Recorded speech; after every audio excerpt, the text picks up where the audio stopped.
자, 5월은 가정의 달이라고 우리가 얘기합니다. 그래서 몇 주만이라도 가정에 대한 이야기를 좀 하고 싶습니다. 가정, 탈도 많고 문제도 많고 또 그러면서도 편안하기도 한 곳이 가정 아닙니까? 가정은 이 사회와 국가보다도 더 소중하다라고 우리가 말할 수 있는데, 그것은 한 사람 한 사람이 가장 많은 영향을 받는 것이에요. 부모의 유전자로부터 받는 이 선천적인 것 있죠. 성격이라고 우리가 이야기하고, 어디 그것만 받나요? 후천적으로 교육도 받게 되고, 때로는 교회를 다니는 이런 신앙생활도 영향을 받죠. 부모가 교회를 다니면 자녀들은 어쩔 수 없다고 할지라도 교회를 다니게 되어 있죠. 영향이죠, 그것도. 후천적 영향이죠. 그러니까 유전적으로 우리가 받는 영향, 사람들은 전혀 그것은 극복하지 못하는 것이라고 생각할지 모르지만 꼭 그렇지만은 않은 것 같아요. 고치려고 조금 의지만 있다면, 다는 아니어도 어느 정도는 극복할 수 있다. 저는 그렇게 생각이 돼요. 그러니까 소극적인 사람도 성격이 소극적인 거죠. 하지만 내가 조금, 적극적으로 조금 이렇게 변하고 싶다 그러면, 그런 의지만 있다면, 더욱이 그걸 가지고 하나님 앞에 기도할 수 있다면, 저는 조금 변할 것이라고 생각이 돼요. 그러니까 선천적인 것이라고 할지라도 변화할 수 있다. 이렇게 말씀을 드리고 싶습니다. 결국 가정 안에서 우리 한 사람 한 사람은 선천적이나 후천적으로 부모를 닮게 되어 있습니다. 그러니까 부모의 좋은 점을, 그러니까 부모가 가지고 있는 장점을 담는다면 그런 자식은 괜찮은 자녀죠. 근데 그게 마음대로 되나요? 어떤 자식은 꼭 부모의 가장 약점만 닮아. 그러면 부모의 마음이 많이 아프죠. 상하죠. 어떻게 닮아도 어떻게 그런 것만, 그렇다고 그걸 선택이 있나요? 닮아서 나오는 것이지. 그러니까 선천적으로 이런 자식이 부모를 닮아가는 것은 선택할 수는 없지만, 후천적인 것은 선택의 폭이 좀 넓다고 말할 수 있습니다. 어느 부모라고 할지라도 자식이 잘 되는 것 좋아하지 않는 부모가 어디 있겠어요.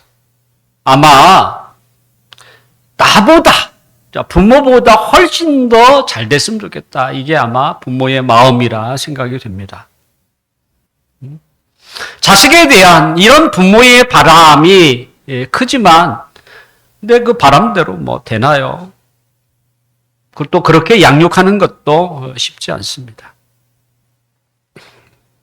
그것은 부모에게도 삶이 있잖아요. 또 가정을 꾸려나가기 위해서는 적지 않은 수고가 있어야 되고 또 많은 시간을 필요로 하기 때문에, 그러니까 아이에게 매달릴 수는 없다는 거죠. 그래서 언제나 부모는 자식에 대한 그 한계를 느낍니다. 그래서 부모의 기대치에 못 미치는 자녀를 볼 때마다 사실 자신의 부족함을 더 느끼게 되죠. 내가 부족해서 그렇지 라는 것이죠. 이 땅의 모든 부모가 자식에 대한 기대치도 크지만 또 부모의 부족함도 크다고 느껴지죠. 그러니까 기대도 크지만 부족함도 크기 때문에 이 둘 사이의 간격을 메꾸는 것이 여간 힘든 일이 아닙니다. 이건 아마 영원할 거라고 생각이 돼요. 자신이 부모가 되고 또 자녀를 낳으면 언제나 똑같이 인류 역사의 모든 부모와 자식이 아마 그 같은 마음들을 다 갖고 있을 거라고 생각이 되고 주님이 오시는 그날까지는 계속되리라 생각해요. 여전히 자식을 낳으면 기대치가 크고 또 그 기대치에 부응하지 못하는 부모의 부족함을 여전히 느낄 수밖에 없는. 어떻게 하면 이 기대와 부족함의 차이를 극복할 수 있을까? 이게 가능하기는 한가? 만약에 가능하다면 그것은 무엇일까? 저는 개인적으로 부모가 살면서 인생에서 가장 중요한 것이 무엇인가를 가르쳐 주는 것이라고 생각이 돼요. 해줄 수도 없잖아요. 하지만 자식보다 부모가 오래 살았잖아요.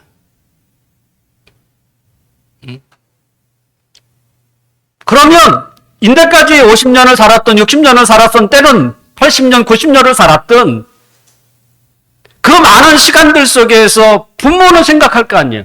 인생에서 가장 중요한 것이 무엇인가?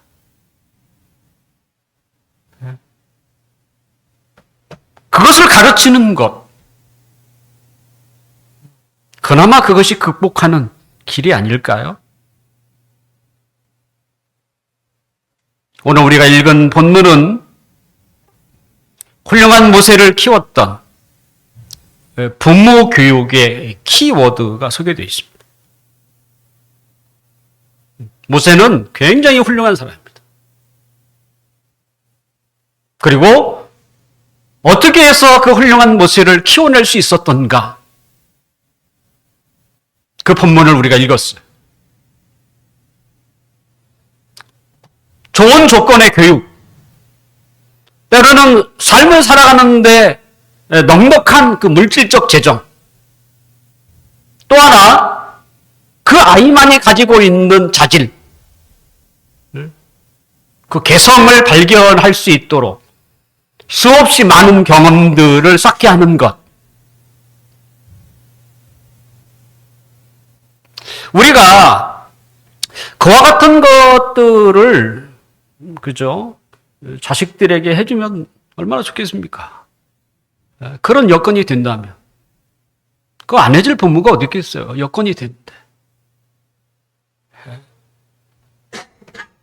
하지만 대부분의 부모들은 그 여건이 안 돼요. 그 여건을 충족시키는 분은 소수야. 너무 적어.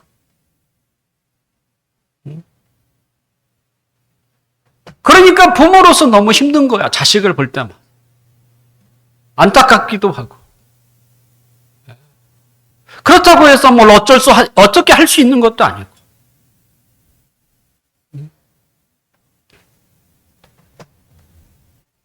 분명 그와 같은 것도 필요합니다. 하지만 그보다 더 중요한 게 있죠.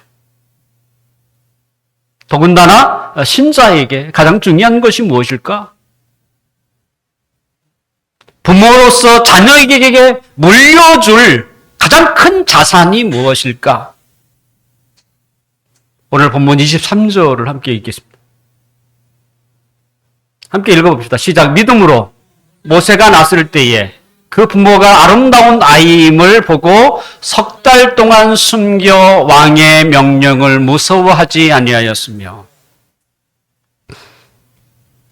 믿음으로 모세, 뛰어난 모세, 위대한 지도자 모세가 났을 때에 그 부모가 아름다운 아이임을 보고 석 달 동안 숨겨 왕의 명령을 무서워하지 않았다.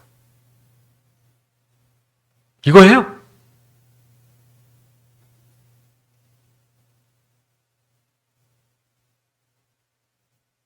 모세가 누굽니까? 이스라엘 사람들에게 있어서 모세의 존재는요, 그들의 조상 아브라함보다 훨씬 중요합니다. 그러니까 우리나라 사람이 일명 고조선 단구님, 그죠? 고조선을 만들었다고 우리가 생각하잖아요. 단군보다도 더 누가 추앙을 받습니까? 이순신 장군, 세종대왕을 더 우리가 추앙하는 것처럼 이스라엘 사람들에게 있어서 모세의 존재는요, 그들의 조상 아브라함보다 훨씬 더 추앙을 받고 있습니다. 그러니까 이스라엘 역사 속에서 한 명을 뽑으라면 모세예요. 그건 모든 이스라엘 사람이라면 동일하게 아마 그런 고백을 할 것이라고 생각이 될 만큼. 이스라엘 사람들에게만 그 모세의 위대함이 있는가? 그렇지 않아요. 성경에 보니까 하나님께서도 모세의 뛰어남을 인정하셨어요. 하나님도 인정하셨어요.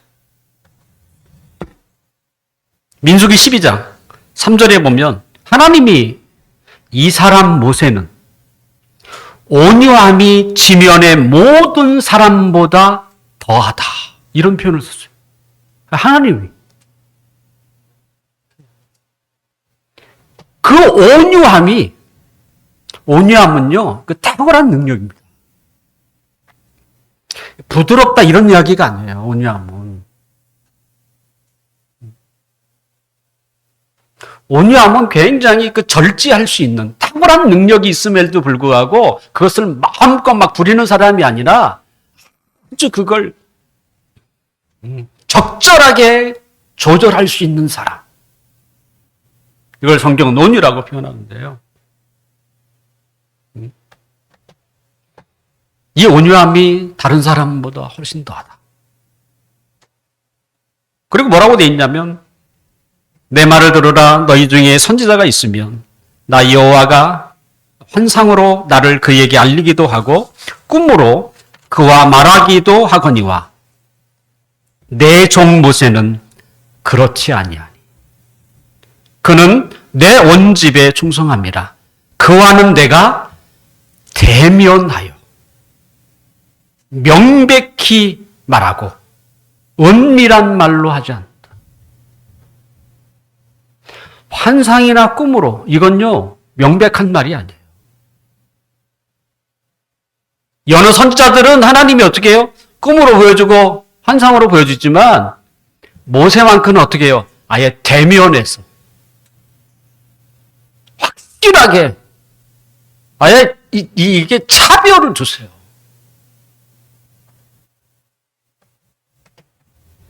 이스라엘 역사에서 가장 뛰어난 인물로 추앙받는 모세. 그러면 그 모세를 낳은 부모가 있지 않습니까? 모세의 부모는 어떤 사람이었을까?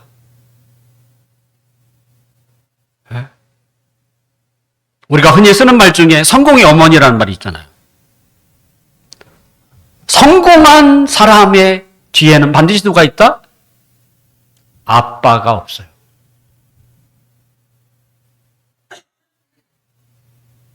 일하기 바쁜데 무슨 누가 있어요? 어머니가 있다는 거. 그래서 성공의 어머니라는 말이 나왔어요.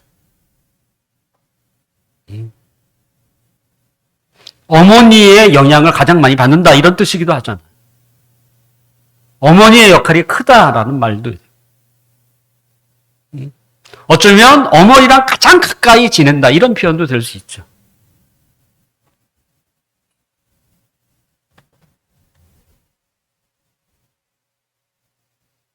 모세의 부모는 어떤 사람이었는가? 근데 성경에 보니까 모세의 부모는요, 그저 평범한 사람이었습니다. 모세의 출생을 알려주는 데가 출애굽기 2장 1절에는 이렇게 되어 있습니다. 레위 가족 중 한 사람이 가서 레위 여자에게 장가들어 그 여자가 임신하여 아들을 낳으니 이 아들이 모세예요. 그러니까 이렇게만 소개되어 있어요. 이름도 없어요. 그들이 그 모세의 부모가 훌륭한 사람이었다면 당시 매우 경이한 사람이었다면 표현이 있었을 거예요. 표현도 없고요. 이름도 없습니다.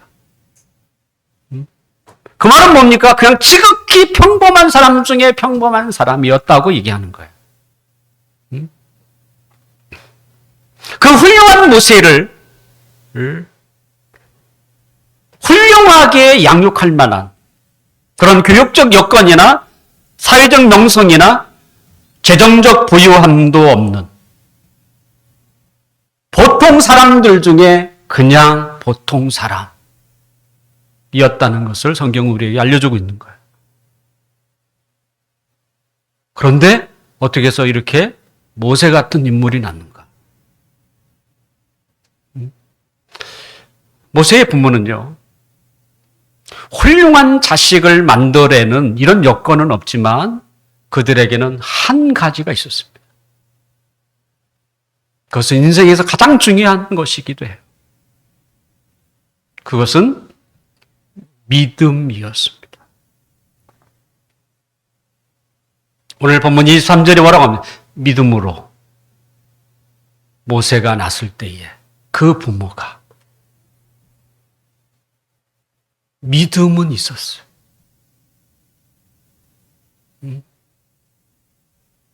하나님을 믿는 믿음이죠. 모세의 부모가 하나님을 믿는 믿음이 없었다면 사실은 모세는 태어나자마자 이미 죽어야만 했습니다. 그러니까 모세가 태어날 때 그 상황이 뭐냐면 아들을 낳는 것은 거의 절망입니다. 이스라엘 애굽 땅 안에서 살고 있는 이스라엘 백성들에게 당시에 아들을 낳는 것은요, 기뻐할 일이 아니에요. 통곡입니다. 절망이에요.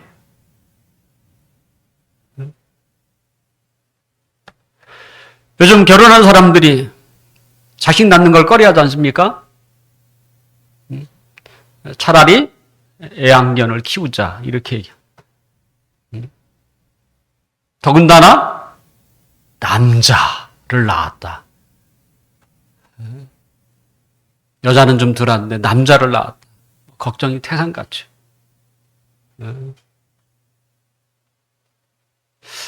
서진이 부모도 말을 안 해서 그렇지. 예.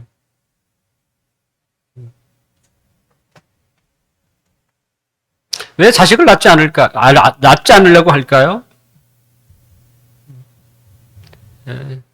자식을 키우는 일은 부모의 삶에 가장 큰 장애물로 여기기 때문에 그래요. 그러니까 자식을 낳고 그 자식이 자라나는 동안 뭐 얼마나 많은 돈이 들어가겠어요. 치열한 경쟁 사이에서 그나마 내 아들이, 내 자녀가 뒤처지지 않기 위해서 그 뒷바라짐 하는 것이 그게 쉬운 일이 아닙니다.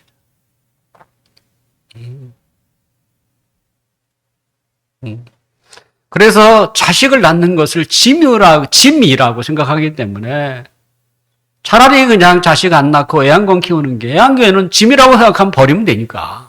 아니면 누구 이양시키든지. 근데 자식은 그게 안 되잖아. 그러니까 어떻게 됐든 결혼해서도 자식을 안 낳으려고 하는 거죠.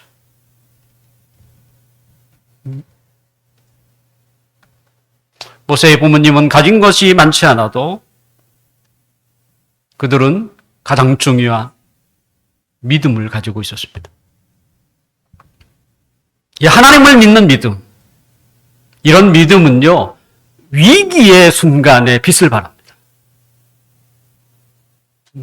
믿음은 평상시는 보이지 않습니다. 중요하게 여겨지지도 않습니다. 하지만 위기가 닥쳐오면 믿음은 가장 크게 그 힘을 발휘해요. 그래서 믿음을 평상시에 가지고 있어야 되는 거예요. 왜냐하면 우리가 인생을 살아가는데 위기라는 것이, 큰 어려움이라는 것이 우리에게 미리 예고하고 오는 게 아니잖아요. 그 엄청난 인생의 파장이나 힘겨움이 우리에게 닥칠 때에 그것을 견뎌낼 수 있는 것, 그것은 하나님에 대한 믿음이에요. 평상시에 그 믿음이 없으면 견뎌낼 수가 없는 것이죠.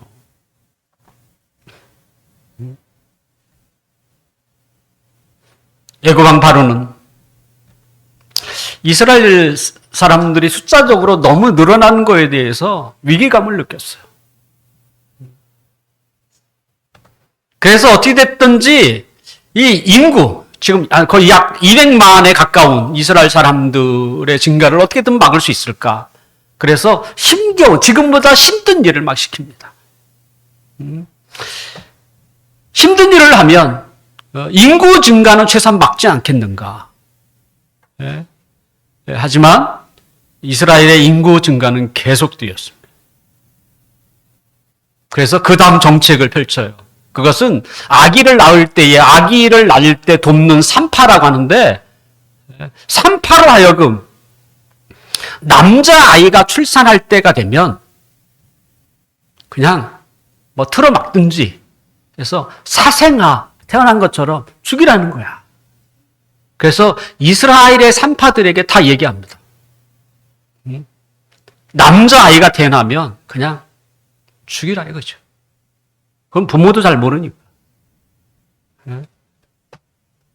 그런데 이 정책도 실패를 했어요. 산파들이 협조를 하지 않았어요. 이제 마지막 방법이 하나밖에 없습니다. 남자 아들을 낳으면 강제적으로 그 아이를 나일강에 던져 죽이는 거예요. 그때 누가 태어난지 아십니까? 모세가 태어난 거.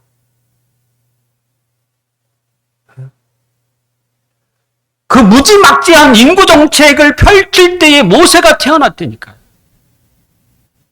모세가 태어나는 순간 부모의 심정이 어떠했겠습니까?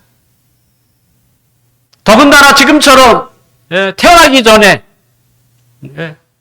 성별을 구별할 수 있는 것도 아니었고, 딱 10개월을 잘 길러서 태어났는데 어머 남자야.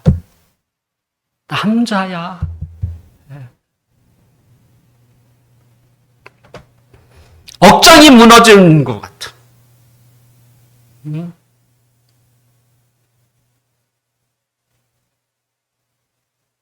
기뻐할 수가 없어요. 도리어 그 아기 울음소리가 밖에 새나가지 못하도록. 그래서 철저히 아마 차단했을 것입니다.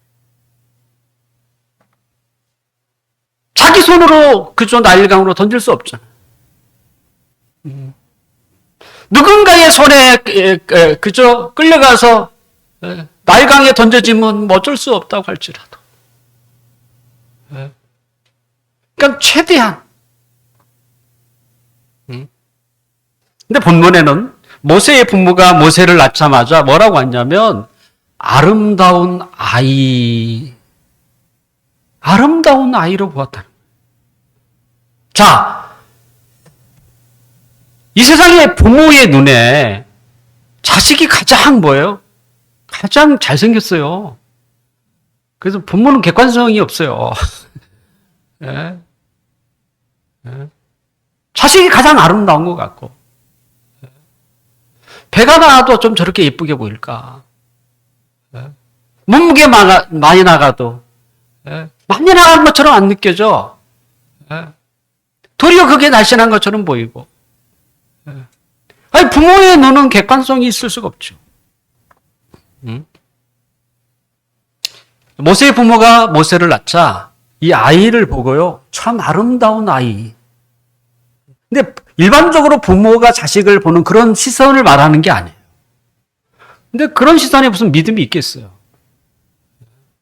이 믿음으로 이 모세를 봤다는 말이 뭐냐면 하나님의 눈, 그게 믿음의 눈인데요. 하나님의 눈으로 이 아이를 본 거예요. 하나님이 이 모세를 귀하게 쓸 것이라고 하는 마음이 들었어요. 아니, 그냥 자식을 낳고, 낳는 것만으로도 예쁘게 보이는데, 근데 더군다나 거기에 믿음의 눈으로, 하나님의 시선으로 이 아이를 보니 얼마나 아름답게 보였겠냐.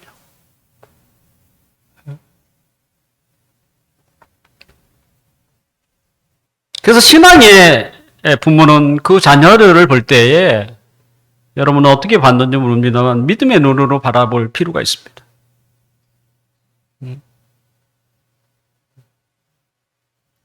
그 마음으로 아이를 바라보고 그렇게 키우셔야 돼요. 분명 제일 처음에는 그렇게 바라보았지만 점점 커져서 뭐 사춘기니 오춘기니 따져가며 대들고 이럴 때마다 아유 뭐 이러기도 하겠지만 실망하죠.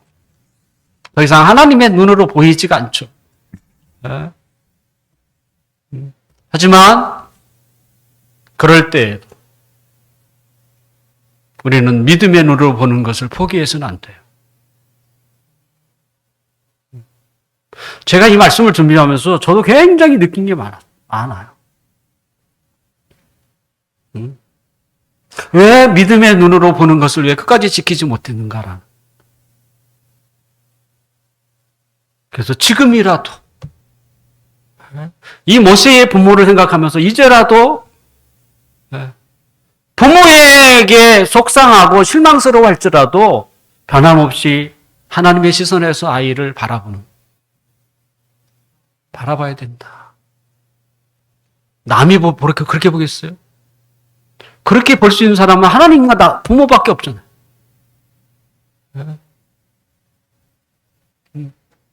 부모의 마음에 늘 믿음의 눈으로 바라봐야 하나님이 너를 소중하게 여길 거야. 하나님이 너를 귀하게 쓰실 거야. 말을 해줄 수 있다고 말을 해도 상관없겠지만 늘 마음으로 그를 생각할 때마다 그렇게 바라보셔야 한다는 거죠. 모세의 부모는 모세를 믿음의 눈으로 봤어요. 그래서 아들이면 반드시 나일강에 던지라고 하는 왕의 명령을 무서워하지 않았어요.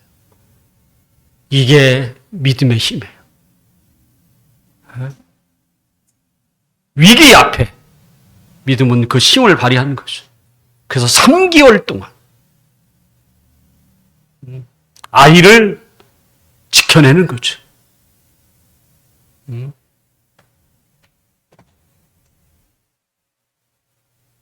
믿음은 우리가 기대하는 것, 바라는 것이기도 하지만 그것을 증명하는 것입니다.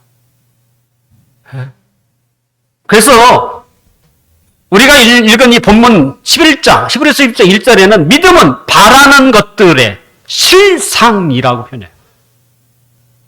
그리고 보이지 않는 것들의 증거라고 얘기해요. 모세의 부모가 모세에게 한 일은 오직 그것뿐입니다. 성경은 믿음 외에는 다른 어떤 것으로도 모세의 배경을 설명하지 않습니다.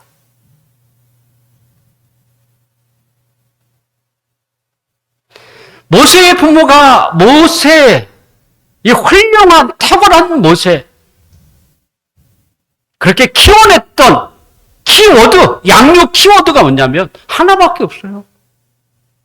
믿음. 성경은 오직 믿음밖에 얘기하지 않는다는 거예요.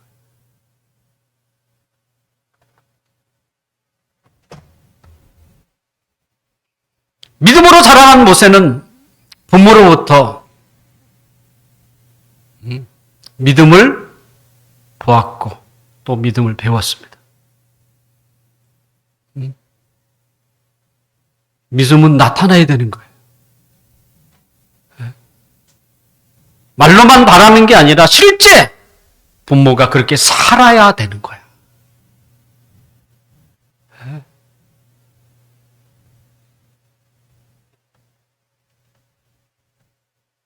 그래서 믿음이 있노라 하고 그것을 나타내지 못하면 그건 부작용이에요. 야고보서는 뭐라고 하는지 아십니까? 듣기만 하고 행하지 않는 자는 자기를 속이는 것이라. 그래서 믿음이 있다라고 행함이 없는 사람들이 대부분 자기도 속고 있어요. 스스로 자기도 속고 있다니까요. 야고보는 자기를 속이는 일이라고 해요. 난 믿음이 있는데 왜 그래? 뭐라고 합니까?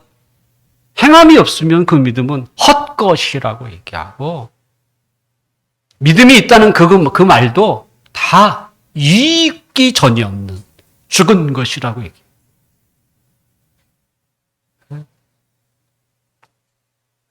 믿음은 보여주는 거예요.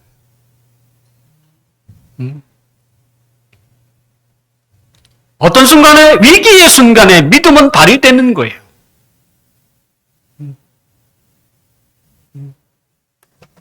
모세의 부모는 모세를 받을 때 믿음의 눈으로 봤을 뿐만 아니라 그들은 믿음을 보여주었어요. 왕의 무서운 명령 아래에서도 그것을 무서워하지 않는, 그걸 보여주었다는 것이죠. 누가 보고 배웠겠어요? 모세.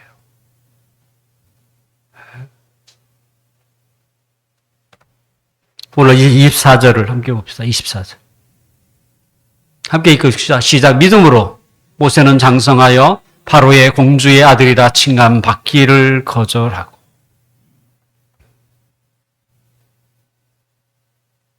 모세의 탁월함이 무엇으로 소개하고 있습니까? 믿음으로 얘기합니다. 그리고 그것을 보여주세요. 믿음의 눈은 세상에 보는 눈하고 너무나 다른 것입니다. 후에 모세는 바로의 공주의 아들, 양아들로 자라나게 돼요.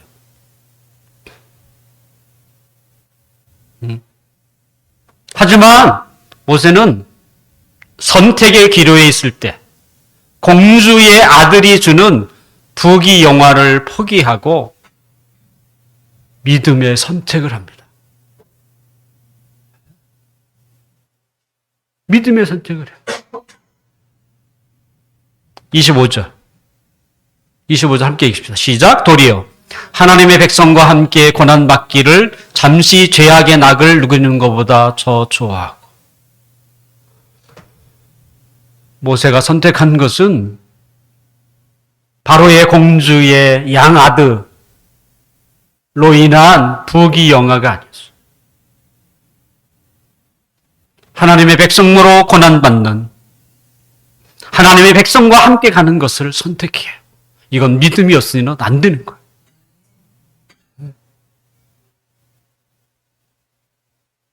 그것을 좋게 여겼다고 했습니다.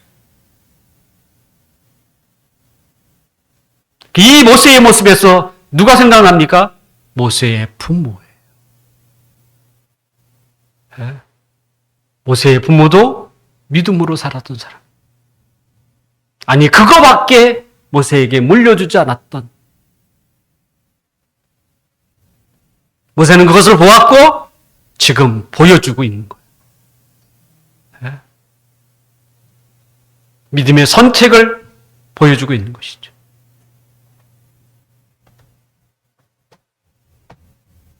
아무리 세상에 부귀 영화를 가진다고 한들 그것이 그 인생에 얼마나 남겠습니까? 그건요, 남겨지는 게 아니에요. 빈손으로 나오면 빈손으로 가는 거예요. 그럼 뭐가 남는 거예요? 그가 살았던 삶이 남는 거예요. 가진 게 남는 게 아니고요. 그가 어떻게 살았는가에 대한 삶이 남는 거예요. 그 삶에 대한 평가가 하나님께 있는 거죠.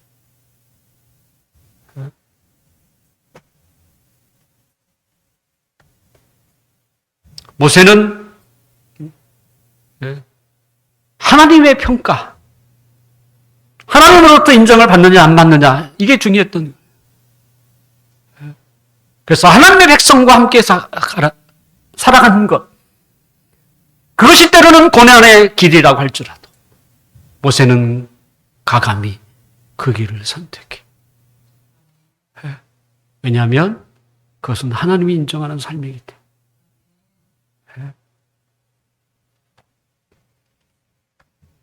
이게 믿음의 선택인 거예요. 그래서 믿음의 사람들은 하나님의 백성과 함께 가는 거예요. 그것을 떠나지 아니하고 그 공동체의 아픔을 함께 아파하고 그 공동체의 사명과 함께 동참하고 그것이 때로는 거추장스럽고 불편하고 때로는 짐이 될 수도 있겠지만 하지만 믿음은 그것을 좋아하는 거죠. 왜요? 26절 함께 읽어봅시다. 시작. 그리스도를 위하여 받는 수모를 애굽의 모든 부하보다 큰 재물로 여겼으니 이는 상 주심을 바라봅니다. 믿음의 선택이 중요한 것은 그것이 그 선택이 그리스도를 위한 일이기 때문에 교회는 그리스도의 몸입니다.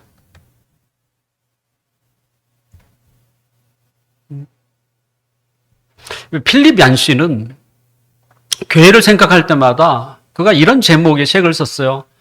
나의 사랑, 나의 고민이라는.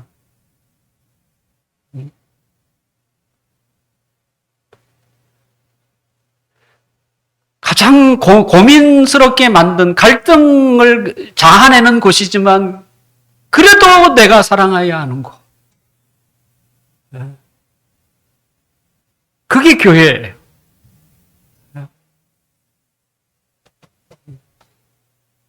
본래 교회는 그런 것입니다.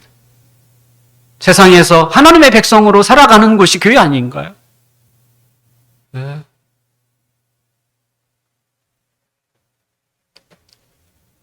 그것은 곧 예수 그리스도를 선택하는 길이죠.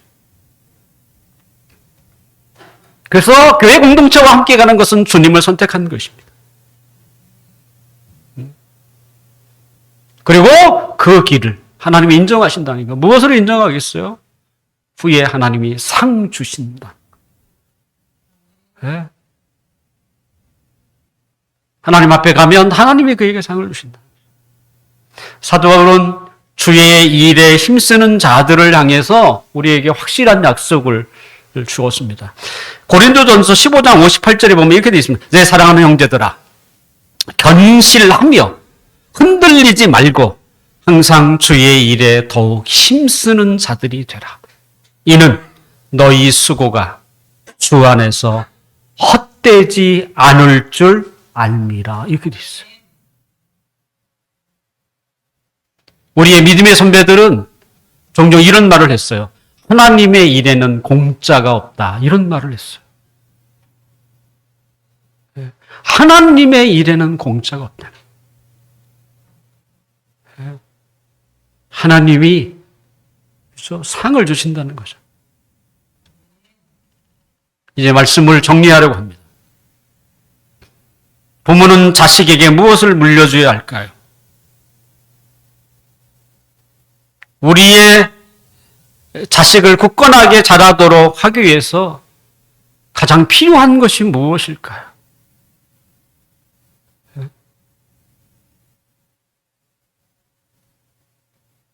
모세의 부모가 그것을 우리에게 보여주셨어요.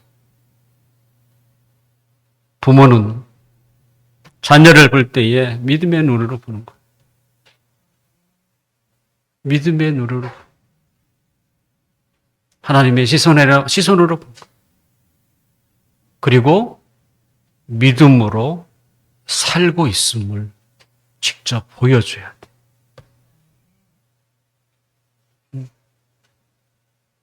그래야 그걸 자녀가 닮아요. 자녀는 말만 해서 닮지 않습니다.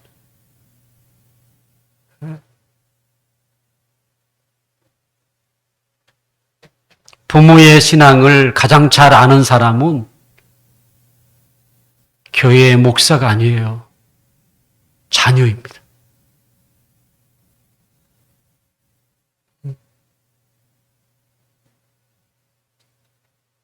그래서 자녀에게 물어보면 알아요.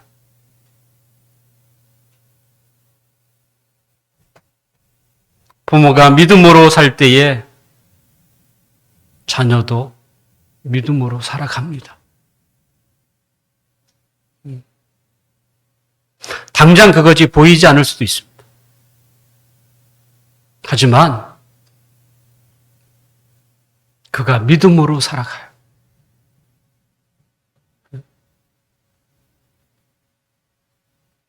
우리가 자녀에게 무엇을 물려줄 수 있겠습니까? 훌륭한 자녀로 자라나는데 우리에게는 그만한 조건들이 많이 없어요. 하지만 그보다 더 중요한 게 있잖아요. 믿음으로 살아가는 것. 가장 중요한 믿음의 유산을 물려주는 우리 모두가 되기를 주님의 이름으로 축원합니다. 기도하겠습니다.